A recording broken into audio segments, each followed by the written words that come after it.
I welcome you all.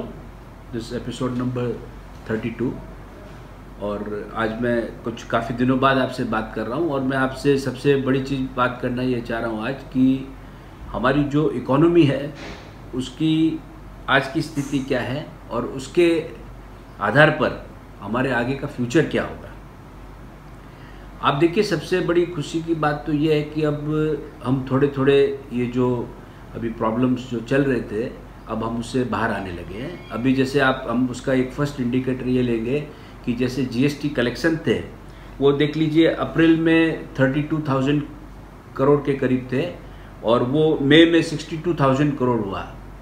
और फिर अब जो फिगर आए हैं जून के वो काफ़ी अच्छे हैं और प्रोग्रेसिव है। 90,000 करोड़ से ऊपर कुछ जीएसटी कलेक्शन हुआ है, जो कि लास्ट ईयर के 2019 के जीएसटी कलेक्शंस के मुकाबले 91% है।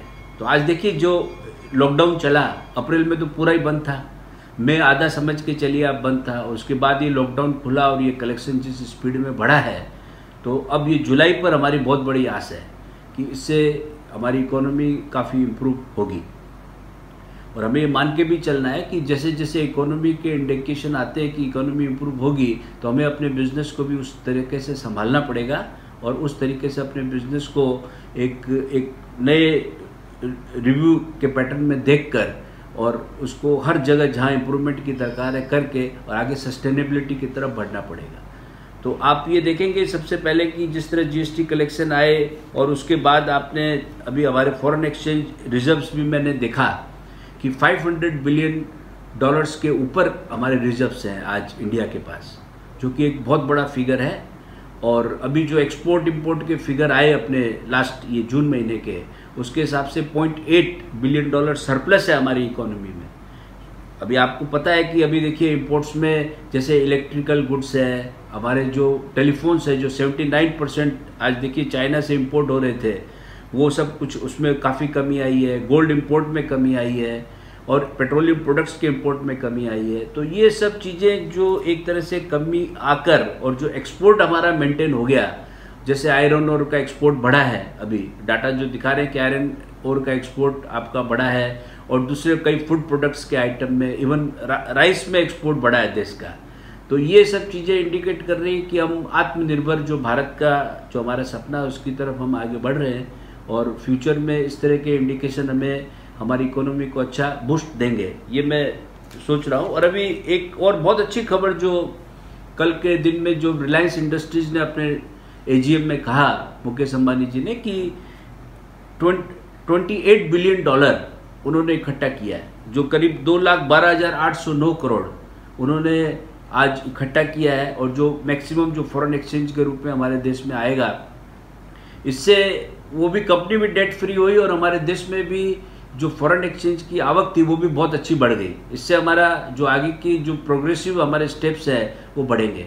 अभी जैसे आपने देखा कि डिफेंस सेक्टर में काफ़ी एक्सपेंडिचर ज़्यादा हो रहा है, क्योंकि अभी हमारे ऊपर चाइना, पाकिस्तान ये सब का काफ़ी प्रॉब्लम्स थे बीच में, तो वो भी अभी सॉल्यूशन की तरफ आएंगे। क्योंकि जैसे जैसे हमारे पास डिफेंस इक्विपमेंट्स बढ़ेंगे, डिफेंस सोर्सेज बढ़ेंगे, तो सामने वाले भी डरेगा। आज चाइना भी हमसे डर के देखिए 2 स्टेप पीछे चल के भाग गया और पाकिस्तान की हमारे सामने कोई अभी हैसियत नहीं है, क्योंकि उनकी एक इकोनॉमी के बराबर हमारी एक रिलायंस इंडस्ट्रीज ही खड़ी है।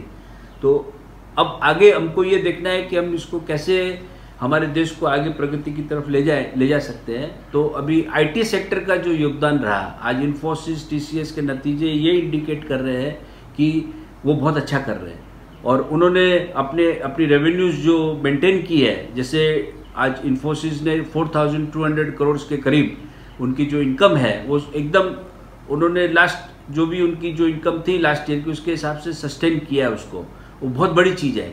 इससे आईटी सेक्टर के जो जॉब जाने की हम लोग देख रहे थे कि भाई काफ़ी जॉब जा सकते हैं आईटी सेक्टर में भी, वो अभी नहीं जाएंगे।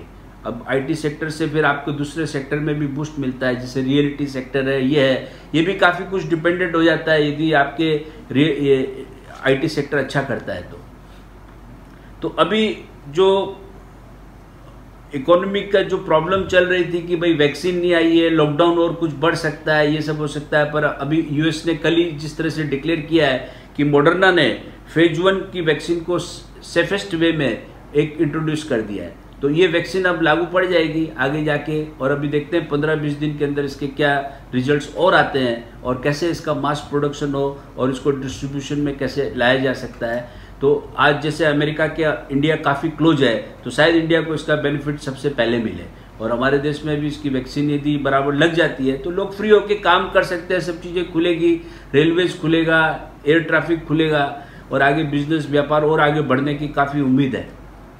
और अब आप देखिए जिस तरह से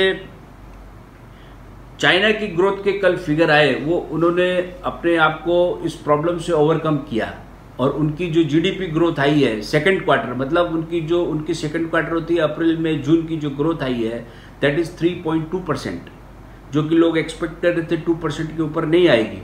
पर आज इससे ये इंडिकेशन हमें साफ मिल रहा है कि चाइना ने अपनी इकोनॉमी को संभाल लिया।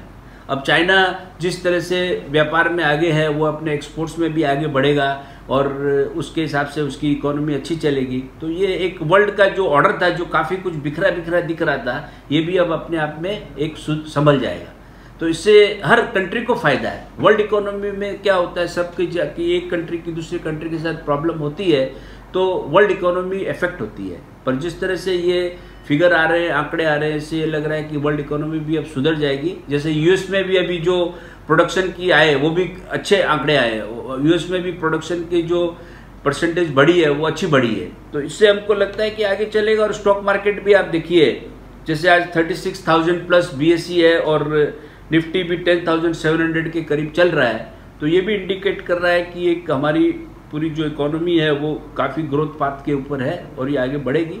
और डॉलर जिस तरह से 75.26 का चल रहा है अभी, ये भी बहुत अच्छे लेवल पर है। इससे एक्सपोर्टर इंपोर्टर दोनों को ही फायदा है, और आगे जाके ये यदि करेंसी इस तरह से हमारी स्ट्रॉन्ग रही तो हमारी इकोनॉमी को कोई नहीं रोक सकता आगे बढ़ने से। और अभी आप देखिए जैसे हमारा जो चाइना के साथ जो ट्रेड इम्बैलेंस था, जैसे आज हम जैसे चाइना में $60 बिलियन करीब हमारा उससे चाइना से इंपोर्ट है, और एक्सपोर्ट करीब $16 बिलियन के करीब था। बाकी हांगकांग से एक अलग फिगर है। तो वो यदि घट रहा है और ट्रेड इम्बैलेंस कम होते जाएगा चाइना के साथ, तो हमारी खुद की इंडस्ट्रियल जो डेवलपमेंट है वो बढ़ेगी। यहाँ भी लोगों को फिर नई अपनी फैक्ट्रीज फुल चलाने को मिलेगी, और जो रोजगार के अवसर है वो भी बढ़ेंगे। एम्प्लॉयमेंट का भी जो आज प्रॉब्लम चल रहा है वो शायद सॉल्व होगा। अब जो प्रवासी जो चले गए वापस अपने अपने गाँव में, जो फैक्ट्रीज के लिए लेबर की कमी थी, वो अब काफ़ी लोग आने शुरू भी हो गए वापस। तो इससे भी हम देखेंगे महीने भर में इम्प्रूवमेंट क्या आता है।